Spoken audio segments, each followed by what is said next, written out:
Encore plusieurs Français en lice en cette deuxième semaine de Roland-Garros. On va être très attentifs à leur performance et on va étudier le programme avec notre consultant, comme d'habitude, Thierry Tulane. Bonjour. Bonjour. Content qu'il y ait des Français en deuxième semaine. Alors, plus que 8 matchs aujourd'hui, ça se resserre forcément. On poursuit les huitièmes de finale.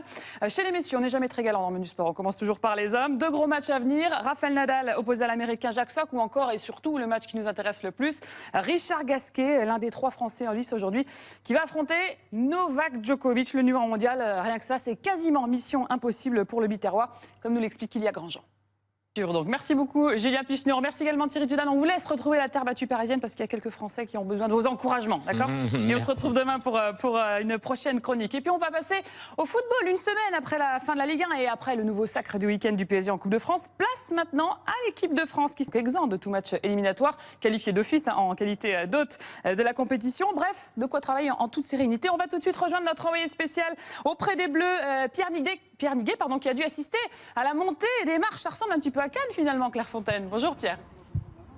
C'est vous la star de Clairefontaine. On attend votre montée des marches, à vous aussi. Allez, en basket, il faudra patienter jusqu'à jeudi pour le début de la finale NBA. En France, on dispute les demi-finales cette semaine avec Limoges qui a bien débuté face à Nancy hier soir.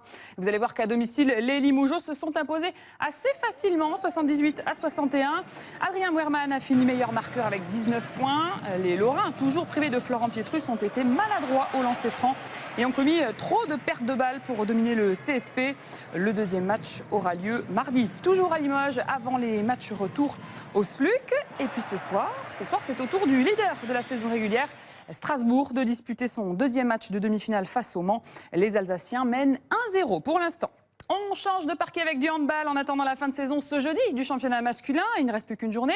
Chez les filles, on connaît déjà les championnes. Et pour une fois, ce n'est pas le club de Metz qui n'était même pas en finale, mais bien les filles de Fleury-les-Aubrais. Pour la première fois de leur histoire, l'équipe du Loiret a été sacrée championne de France en venant à bout d'ici Paris hier soir. Le score 30-24. Un joli doublé, puisqu'elles ont aussi remporté la Coupe de la Ligue il y a quelques semaines, sans oublier la finale de la Coupe d'Europe des vainqueurs de coupe. Bref, une belle saison pour la jeune équipe de Martha Manguet, la joueuse encore décisive hier soir et qui quittera le club la saison prochaine.